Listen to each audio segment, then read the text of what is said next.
Hello guys and welcome back है तुम्हारा favourite channel एनिमेडी पे। तो जैसा कि हमने हमारे पिछले पार्ट में देखा था कि कैसे द डार्क ट्रायड ने 6 महीनों का टाइम क्लोवर किंगडम और हार्ट किंगडम को देने के बाद फाइनली अपनी चाल चल दी थी एंड कैसे ज़ीनॉन गोल्डन डॉन की बेस पे आ गया था गोल्डन डॉन स्क्वाड के कैप्टन विलियम्स को किडनैप करने के लिए। वानिका ने इधर हार्ट किंगडम पर अटैक कर दिया था और द डार्क ट्रायड के लीडर दांते ने इधर ब्लैक बुल्स के बेस पे, और ये यहाँ पर हमारे कैप्टन यामी को किडनैप करने के लिए आया था। और तुम्हें ये भी याद होगा कि ये तीनों भाई आस्था की तरह डीमन की पावर का यूज कर सकते हैं और हद से ज्यादा ओवर पावर्ड होते हैं। दांते के पास डेमन ग्रेविटी मैजिक के साथ साथ सुपर रीजनरेशन की पावर होती है। वानिका के पास डेमन ब्लड मैजिक के साथ साथ कर्स मैजिक होता है जिससे इसने नोएल की मम्मी और नोरोपेचिका को कर्स दिया था। और ज़ीनॉन के पास बहुत ही ज्यादा खतरनाक बोन मैजिक के साथ साथ टेलीपोर्टेशन मैजिक होता है, वो भी फिनरल की तरह नॉर्मल लेवल का नहीं बल्कि हद से ज्यादा एक्सट्रीम लेवल का, जिसका यूज करके ये अपने दो साथियों के साथ स्पेड किंगडम से डायरेक्ट या गोल्डन डॉन के बेस पे आ गया था, जबकि ये पहले यहाँ कभी भी नहीं आया था। एंड इन लोगों ने आधे से ज्यादा गोल्डन डॉन स्क्वाड के मेंबर्स को खत्म कर दिया था और कैप्टन विलियम्स को किडनैप करने के मिशन में ज़ीनॉन आसानी से सक्सेसफुल हो गया था। एंड फिर इधर हमने दांते को देखा था जो भाई अकेले इन सबको जानवरों की तरह मार रहा था और गॉज की हालत बहुत ही ज्यादा खराब थी। इसके पास ज्यादा टाइम बचा नहीं था एंड आस्था का डीमन बाहर आ गया होता है और दांते पे कंटिन्यूअसली अटैक कर रहा होता है, लेकिन दांते भाई इतना ज्यादा फास्ट और स्ट्रांग होता है कि इसका डीमन तक इसको छू नहीं पा रहा होता है। एंड फिर इधर हम वानिका को देखते हैं जिसने अपने 5 डार्क डिसाइपल्स के साथ हार्ट किंगडम पर अटैक कर दिया था। एंड भाई लोरोपेचिका को यकीन नहीं होता कि वानिका के 5 डार्क डिसाइपल्स कितने ज्यादा स्ट्रांग होते हैं, क्योंकि उन्होंने हार्ट किंगडम के सारे गार्डियंस गाजा के अलावा उन सबको इतनी आसानी से हरा दिया था जैसे वो सब बच्चे हो। हार्ट किंगडम के सारे गार्डियंस हार चुके थे और वेनिका के डार्क डिसाइपल्स लोरोपेचिका के हार्ट किंगडम में हर तरफ तबाही मचा रहे थे और बहुत सारे मासूम लोग मर रहे थे। एंड लोरोपेचिका बेचारी कुछ भी नहीं कर पा रही थी। एंड फिर इधर हम दांते को देखते हैं जो आस्था को इतना ज्यादा बुरा पीट रहा था, बिल्कुल वैसे ही जैसे मेरी मम्मी मेरे मार्क्स देखने के बाद मुझे मारा करती थी। एंड इधर गॉज ये तो बस मरने की कगार में था, इसके पास ज्यादा टाइम बचा नहीं था। एंड ग्रे बहुत ज्यादा रो रही थी गॉज को देख के, एंड ये इतना क्यों रो रही थी वो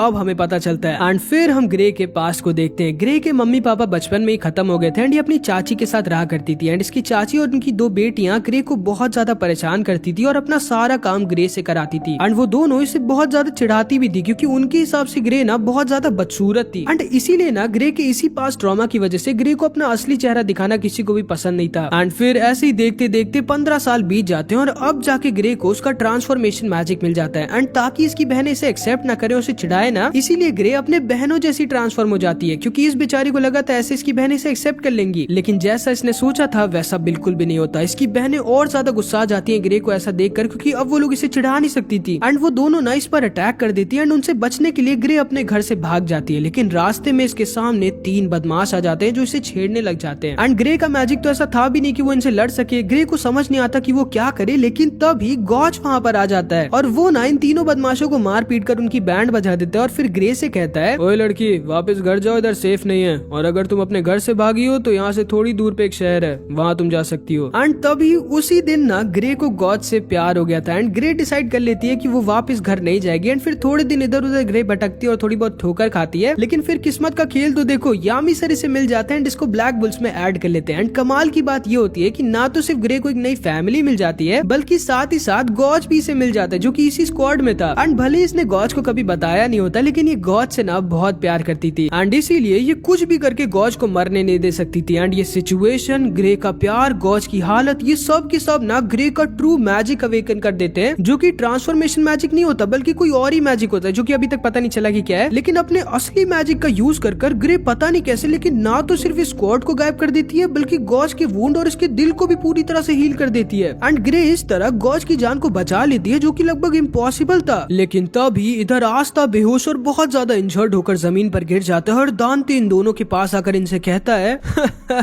एक और आर्केन स्टेज मैजिक नाइट, बाप रे आज तो मेरी लॉटरी लग गई है शायद। ध्यान से सुनो तुम दोनों को मेरे साथ चलना होगा। एंड ये दोनों बहुत ज्यादा डर जाती हैं, लेकिन तभी एक आदमी दांते और इन दोनों के बीच की जमीन को काट कर इन दोनों को अलग कर देता है, जो कोई और नहीं बल्कि हमारे कैप्टन यामी होते हैं। एंड कैप्टन यामी इससे कहते हैं, ओए माफ करना लेकिन मेरी स्क्वाड के साथ तुमने जो किया है उसके लिए तुम बहुत बुरा पिटने वाले हो। यामी सुके हीरो, तो फाइनली हम दोनों मिल ही गए। माफ करना दोस्त लेकिन तुम्हें मेरे साथ चलना होगा, लेकिन लेकिन तुम मुझे अपने साथ तब लेके जाओगे ना जब जिंदा बचोगे। लगता है तुम मुझे द डार्क ट्रायड के लीडर दांते को थोड़ा हल्के में ले रहे हो यामिसू के हीरो। एंड तभी दांते अपने ग्रेविटी मैजिक को यामी सर के ऊपर यूज कर देता है, जो यामी सर को जमीन पर गिरा तो देती है लेकिन झुका नहीं पाती। अरे बाप रे, मेरे ग्रेविटी मैजिक से तुम गिरे नहीं, लगता है मैं भी तुम्हें हल्के में नहीं ले सकता। Dark moon. एंड तभी यामी सर अपना over power dark moon attack use कर देते हैं। एंड अब इतने रीजन में यामी सर की मर्जी के अलावा कोई और अपना मैजिक यूज नहीं कर सकता था। एंड दांते समझ जाता है कि यामी सर को ये हल्के में नहीं ले सकता। दांते फिर एक बड़ी सी चट्टान को यामी सर की ओर सुपर स्पीड में भेज देता है, जिसे यामी सर अपने डार्क स्लैश से काट देते हैं। एंड फिर दांते अपनी खुद की एक स्वॉर्ड बनाकर यामी सर से भिड़ने लगता है। लेकिन ऑब्वियसली भाई यामी सर की स्क्वाड स्किल के बारे में तो तुम जानती होगे। आज सालों बाद मुझे फिर से लड़ने में मजा आ रहा है। तुम तो कमाल हो यामिसू के हीरो। चुप बे पागल, काश मैं तुम्हें मार पाता यामिसू के हीरो, लेकिन कोई बात नहीं, तुम्हें हराने के बाद वो दोनों सुंदर लड़कियां मुझे पसंद करने लगेंगी। दांते अपनी सुपर स्पीड का यूज कर रहा होता है एंड यामी सर को उनके डार्क रूम में फंसा दिया होता है अपनी ग्रेविटी मैजिक की मदद से। लेकिन तभी यामी सर बोलते हैं माना जोन। एंड जैसे ही दांते 1 मिली सेकंड के लिए रुकता है, यामी सर अपनी स्वॉर्ड को दांते के आर पार निकाल देते हैं। भाई दांते को यकीन नहीं होता कि ये क्या हुआ, यामी सर इतने ज्यादा फास्ट है क्या। एंड पहली बार दांते अपना इतना सारा देखता है। एंड फिर यामी सर इससे बोलते हैं मेरे रहते तुम मेरी स्क्वाड को छू भी नहीं सकते।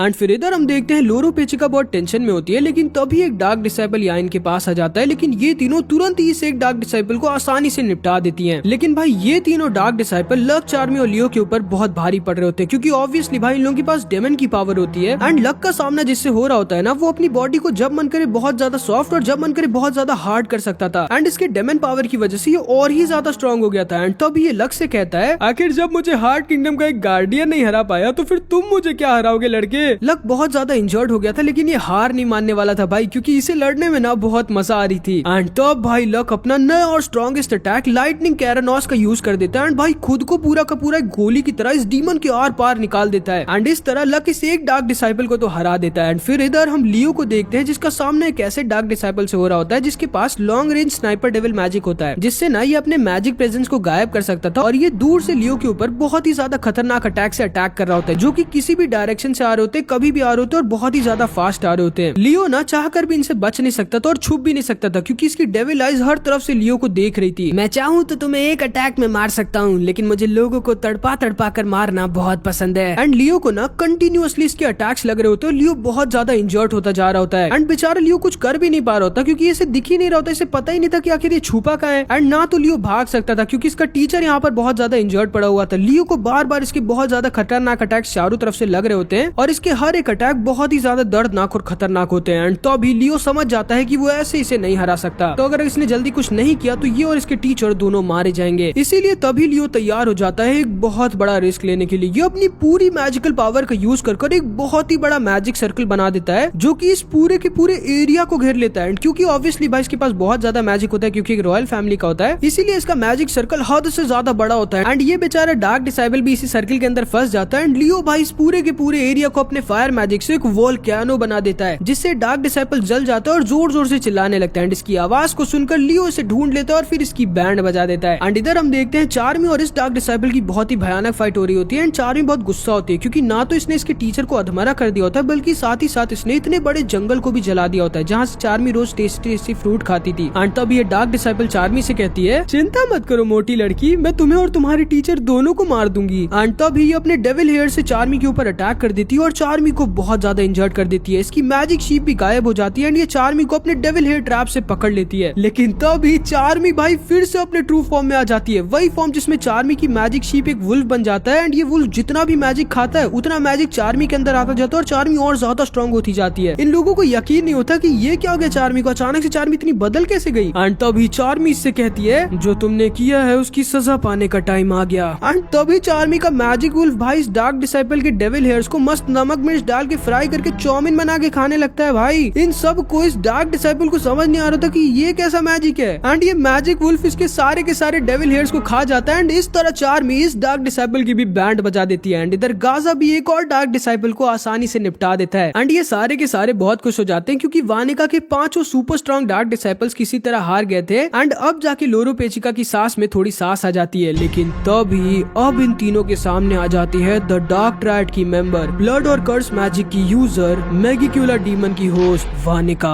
इसका प्रेजेंस इतना ज्यादा खतरनाक और डरावना था कि नोएल की एक पल के लिए सांसें रुक जाती हैं। एंड तभी वानिका बोलती है, हेलो लोरोपेचिका, तुम तैयार हो ना मुझसे लड़ने के लिए? एंड असल में लोरोपेचिका को लड़ना ना बहुत ज्यादा पसंद होता है एंड इसीलिए इसने लोरोपेचिका को इतना टाइम दिया था ताकि लोरोपेचिका इतनी स्ट्रांग हो सके कि वानिका को इससे लड़ने में मजा आए। एंड तभी लोरोपेचिका बोलती है, अगर तुम्हें सिर्फ मुझसे ही लड़ना था तो तुमने हार्ट किंगडम पर अपने सोल्जर से अटैक क्यों करवाया? इतनी तबाही क्यों मचाई? इतने सारे मासूमों को क्यों मरवाया? ये तो ऑब्वियस है मेरी प्यारी लोरोपेचिका, क्योंकि मैं जानती थी कि तुम बहुत गुस्सा हो जाओगे अगर मैं तुम्हारे इतने सारे लोगों को तुम्हारे सामने मारूंगी, तो फिर तुम मुझसे और ज्यादा गुस्से में लड़ोगी और मुझे और ज्यादा मजा आएगी। एंड ये दोनों भी समझ जाती है कि वानिका सच में पागल है और बहुत ही ज्यादा खतरनाक है। एंड तभी नोएल बोलती है, वानिका तुम्हारे 5 सोल्जर्स हार गए, अब तुम चाह कर भी यहाँ से भाग नहीं सकती क्या? एक बार ध्यान से देखो। एंड तभी हम देखते हैं ये 5 डार्क डिसाइपल्स ना तो सिर्फ वापस से जिंदा हो जाते हैं बल्कि पूरी तरह से हील होकर और ज्यादा स्ट्रांग हो जाते हैं, जिसको देखकर ये सारे के सारे एकदम शॉक्ड रह जाते हैं। एंड तभी वानिका इस डार्क डिसाइपल को बहुत ज्यादा मारने लगती है और बोलती है, ध्यान से देखो, मेरे डार्क डिसाइपल्स मेरे कर्ज की वजह से मर ही नहीं सकते, चाहे तुम इन्हें जितनी बार मार डालो। एंड असल में इन 5 डार्क डिसाइपल्स के ऊपर वानिका का एक ऐसा कर्ज होता है जिसकी वजह से ये लोग मर ही नहीं सकते थे भाई। चाहे इन्हें जितनी बार मारो ये बार बार जिंदा होते जाएंगे और ज्यादा स्ट्रांग होते जाएंगे। मतलब समझ रहे हो वानिका की पावर कितनी ज्यादा खतरनाक होती है। एंड इन सब के पास इतनी पावर तो होती नहीं कि ये लोग इनसे बार बार लड़ते रहे, लेकिन ऑब्वियसली भाई ये लोग भागने वाले तो थे नहीं। एंड तभी वानिका कहती है, आओ मेरी प्यारी लोरोपेचिका, शुरू करें। एंड तभी ये तीनों भी तैयार हो जाती हैं वानिका से लड़ने के लिए। एंड वानिका भाई आसानी से नोएल के वाटर ड्रैगन गॉड अटैक को रोक देती है, जो कि नोएल का स्ट्रॉन्गेस्ट अटैक होता है, जिसको देखकर नोएल एकदम शॉक्ड रह जाती है। एंड इधर इस डार्क डिसाइपल और मिमोसा की फाइट स्टार्ट हो जाती है। एंड फिर इधर हम दांते को देखते हैं जो अचानक से हंसने लगता है। एंड जैसा कि तुम्हें याद होगा कि दांते के पास सुपर रीजनरेशन की पावर होती है एंड उसी का यूज कर दांते दोबारा से पूरा हील हो जाता है। एंड आस्था इधर बेहोश पड़ा होता है, जिसको अपने अंदर का डीमन दिख रहा होता है, जो कि दांते पर बहुत ज्यादा गुस्सा होता है। आस्था की पूरी बॉडी इतना ज्यादा दर्द कर रही होती है कि हिल भी नहीं पा रहा होता। एंड यामी सर अब जाके समझ गए होते हैं कि भाई दांते इतनी आसानी से नहीं हारने वाला। यामी सुके हीरो, यकीन नहीं होता, तुम कमाल हो। मुझे आज से पहले अपनी जिंदगी में इतनी ज्यादा मजा, इतनी ज्यादा एक्साइटमेंट कभी नहीं हुई। आओ फिर से हम हमारी लड़ाई शुरू करते हैं। लगता है तुम इतनी आसानी से चुप नहीं होने वाले।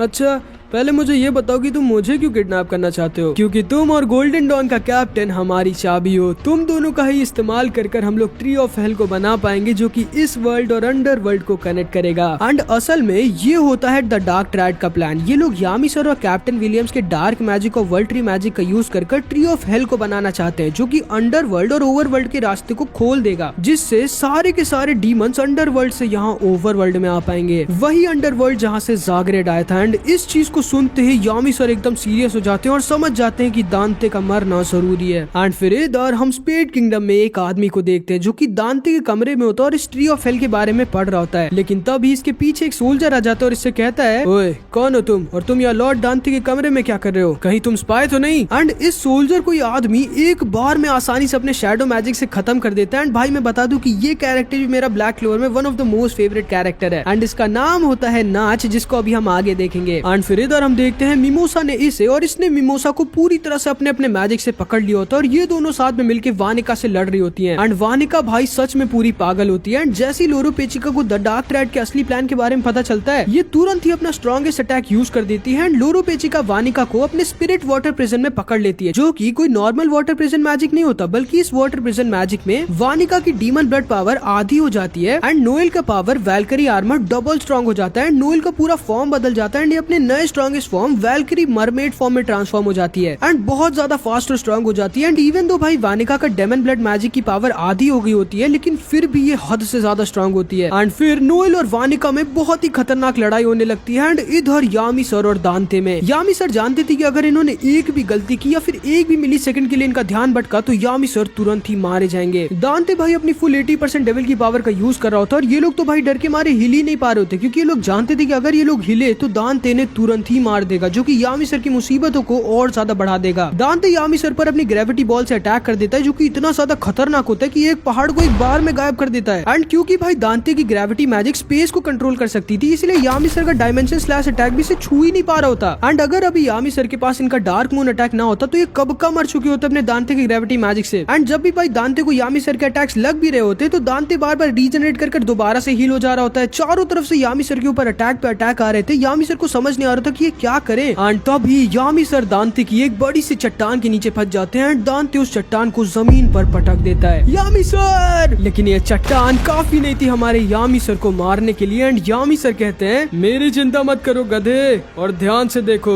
मैं पहले कैसे खुद को हराता हूँ फिर इसको हराता हूँ। भले यामी सर ये दिखा नहीं रहे थे, लेकिन यामी सर बहुत ही ज्यादा इंजर्ड हो गए थे। एंड आस्था का शरीर इतना दर्द हो रहा था कि ये हिल ही नहीं पा रहा होता।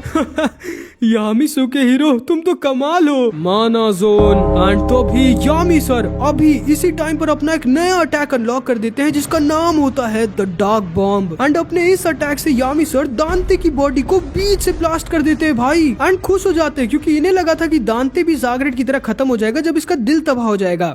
चलो कुछ खाने चलते, मुझे भूख लगी है। एंड इन लोगों को भी लगता है कि दांते खत्म हो गया है, लेकिन ऐसा था नहीं। दांते भाई एक ह्यूमन था ही नहीं, ये खुद ही एक डीमन बन गया होता है। एंड दांते इस अटैक से, इस स्टेट से भी बच जाते हैं और दोबारा से अपने आप को रीजनरेट कर अपने स्ट्रॉन्गेस्ट फॉर्म में आने लगता है। एंड दांते भाई अब जाके एक डीमन की तरह थोड़ा बहुत दिखने भी लगता है। एंड यामिसू को समझ नहीं आता कि आखिर ये करे क्या, लेकिन तभी दांते बोलता है, यामिसू के हीरो मानना पड़ेगा तुम कमाल हो, लेकिन तुम मुझे मार नहीं सकते, चाहे तुम मेरे पूरे शरीर को ही क्यों ना तबाह कर दो। एंड दांते के नए फॉर्म को देखकर यामी सर को पहली बार डर लगता है। एंड फिर दांते और यामी सर में दोबारा से लड़ाई स्टार्ट हो जाती है। एंड यामी सर चाहे जिस तरह दांते को मारे, दांते बार बार रीजनरेट कर ले रहा होता है और यामी सर पर कंटिन्यू अटैक पे अटैक कर रहा होता है, जो कि धीरे धीरे ही सही, लेकिन यामी सर को और ज्यादा इंजर्ड, वीक और स्लो करते जा रहे होते हैं। इनकी बॉडी इतना इंजर्ड हो गई होती है कि कोई नॉर्मल आदमी अभी इनकी जगह होता तो वो हिल ही नहीं पाता इस कंडीशन में। लेकिन फिर भी हमारी यामी सर इससे लड़ रहे होते हैं। यामिसू के हीरो तुम सच में कमाल हो। आस्था को खुद पे शर्म आ रही होती है कि भाई यामी सर इतने खतरे में है, इतने इंजर्ड है, लेकिन फिर भी वो लड़ रहे हैं और आस्था दर्द के मारे हिल तक नहीं पा रहा। इसे शर्म आ रही होती है कि आखिर इतना वीक क्यों है, क्या इसकी 6 महीनों की ट्रेनिंग किसी काम की नहीं। लेकिन तभी इसे यामी सर की आवाज आती है, जो कहते हैं,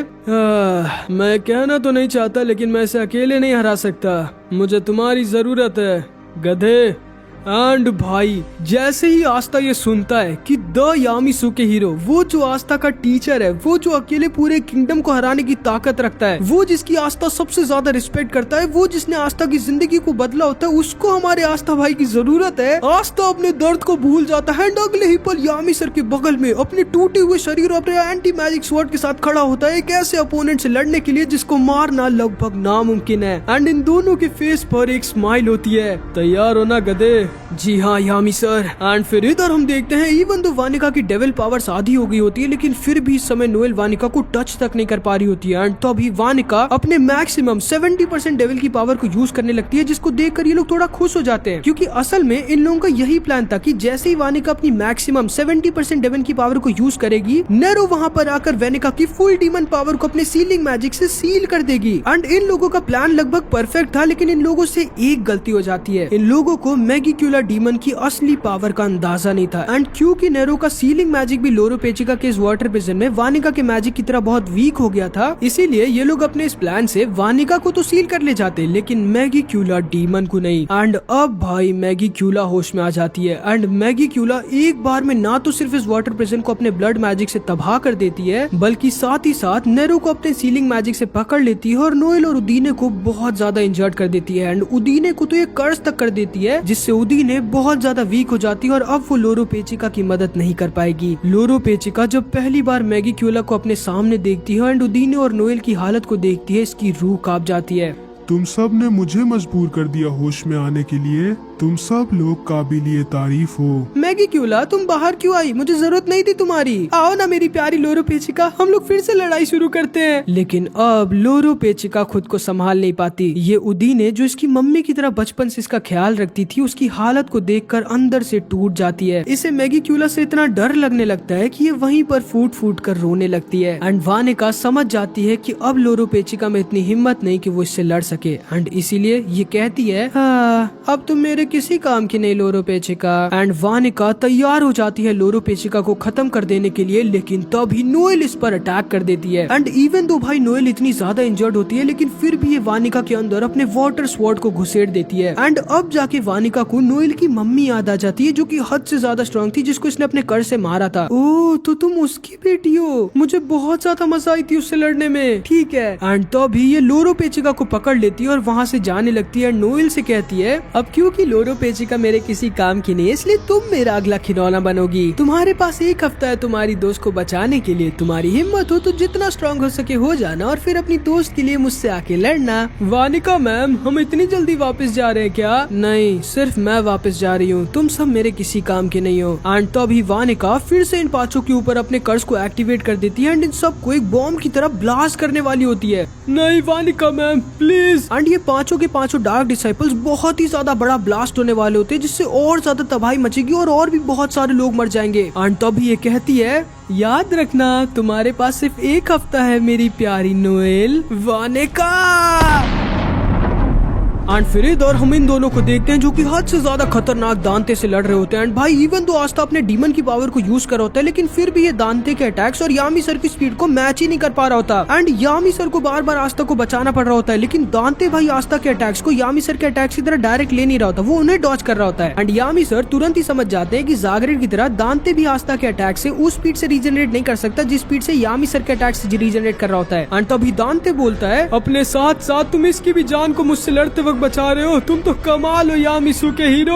अरे नहीं, मैं यामिसर की मुसीबतों को और बढ़ा रहा हूँ। अगर मुझे इस डीमन को हराना है तो मुझे भी अपनी फुल डीमन पावर को यूज करना होगा। एंड तब आस्था अपने डीमन के पास आ जाता है। डीमन, पता नहीं क्यों लेकिन मैं जानता हूँ कि तुम भी मेरी तरह इसे मारना चाहते हो, मेरी मदद करो इसे हराने में। डीमन, मुझे और ज्यादा पावर दो प्लीज। एंड तब आस्था का डीमन आस्था से कहता है, ठीक है, मैं तुम्हें मेरी हद से ज्यादा पावर दूंगा, लेकिन मुझे बदले में कुछ चाहिए। मुझे बदले में तुम्हारे शरीर का एक हिस्सा चाहिए। ठीक है, मैं तैयार हूँ। एंड आस्था बिना सोचे इस डीमन के साथ डील कर लेता है। एंड ये डीमन आस्था की पावर को हद से ज्यादा बढ़ा देता है भाई। एंड आस्था का राइट वाला हाथ इनकी डील के मुताबिक इस डीमन का हो जाता है। एंड अब अपनी इस नई स्पीड और पावर से आस्था दांते पर अटैक कर देता है। एंड अब दांते थोड़ा चौकन्ना हो जाता है। तुम्हारे पास सिर्फ 10 सेकंड है, इससे ज्यादा तुम्हारी बॉडी मेरे असली पावर को झेल नहीं पाएगी। और हाँ, एंटी मैजिक अब सिर्फ तुम्हारे स्वॉर्ड में नहीं बल्कि तुम्हारे पूरे दाहिने हाथ में बह रही है। अब जाओ और मार डालो इसे। एंड भाई अब स्टार्ट होती है असली फाइट। आस्था की स्पीड और पावर हद से ज्यादा बढ़ जाती है। एंड यामी सर समझ जाते हैं कि अब ये लोग जीत सकते हैं, अब इनके पास चांस होता है इस राक्षस को हराने का। एंड यामी सर आस्था से कहते हैं, बहुत अच्छे गधे, सिर्फ एक अटैक बढ़िया से लैंड करना है तुम्हें। एंड अब भाई इन लोगों का मुकाबला बराबर का हो जाता है। यामी सर और आस्था साथ में ऐसे लड़ रहे होते हैं जैसे ये लोग एक ही हो। इन लोगों का टीम वर्क इतना ज्यादा कमाल होता है कि इन लोगों को अपनी आंखों पर यकीन नहीं हो रहा होता। इन लोगों को यकीन नहीं हो रहा था कि आखिर ये लोग इतने ज्यादा फास्ट और स्ट्रॉन्ग कैसे है। यामी सर इस डीमन को अपनी ब्रूट स्ट्रेंथ एक सुप्लेक्स मार देते हैं भाई। ये तीनों के तीनों इस समय स्पीड से लड़ रहे होते हैं जिसकी कोई टक्कर ही नहीं। एंड तभी दांते अपने हद से ज्यादा पावर का यूज कर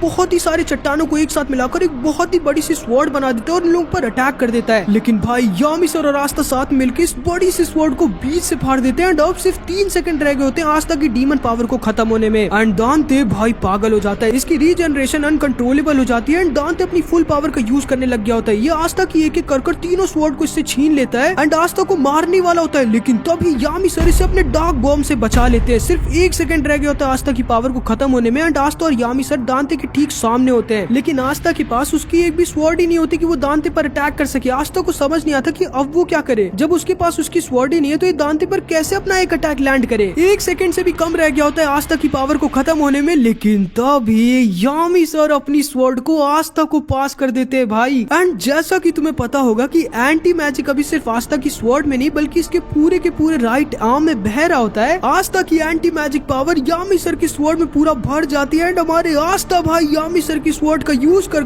दांते को बीच से फाड़ देते हैं भाई। एंड 1 मिली सेकेंड के लिए दांते को अपने सामने आस्था का डीमन दिखता है जो दांते से कहता है, याद रखना इस बेइज्जती को लूसीफेरो। एंड दांते भाई बीच से फट जाता है। एंड आस्था के एंटी मैजिक की वजह से क्योंकि दांते की रीजनरेशन पावर खत्म हो जाती है, इसलिए दांते वहीं पर अधमरा होकर गिर जाता है। एंड भाई यामी सर और आस्था ने साथ में मिलके द डार्क ट्रायड के लीडर दांते को हरा दिया होता है। इन लोगों को यकीन नहीं होता कि ये लोग अपनी फाइट में जीत गए और ये सारे के सारे लोग बहुत ज्यादा खुश हो जाते हैं। आस्था वहीं पर गिरने वाला होता है, लेकिन तभी यामी सर इसे संभाल लेते हैं और इसे कहते हैं बहुत अच्छे गधे। एंड तभी हम देखते हैं गॉज भी होश में आ जाता है, जिसको देखकर ग्रेव बहुत ज्यादा खुश हो जाती है। एंड तभी यामी सर दांते के पास जाने लगते हैं। क्या हुआ यामी सर? ये अभी सिर्फ बेहोश हुआ है, हमें इसे सील करना होगा। ये सच में लेकिन था बहुत स्ट्रॉन्ग।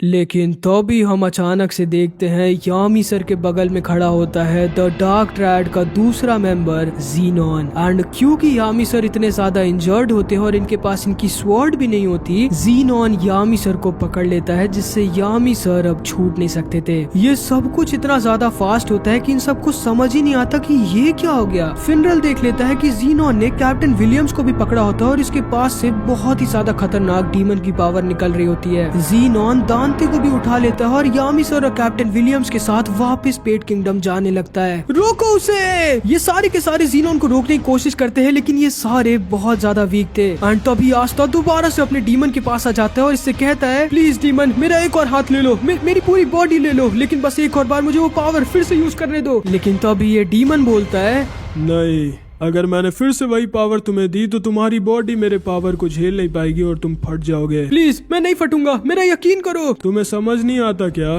तुम नहीं बचा सकते अब यामिसु के हीरो को, क्योंकि तुम बहुत वीक हो। एंड ये सारे भी अपनी पूरी जान लगा देते हैं यामी सर को बचाने के लिए, लेकिन ये लोग ज़ीनॉन के सामने कुछ भी नहीं थे भाई। आस्था बेचारा लाचार था, वो कुछ भी नहीं कर सकता था अपने टीचर को बचाने के लिए। इसे समझ नहीं आ रहा था कि आखिर ये क्या करे, कैसे आखिर बचाए अपने कैप्टन को। लेकिन तभी इसे यामी सर की आवाज आती है जो इससे कहते हैं सबका ख्याल रखना आस्था।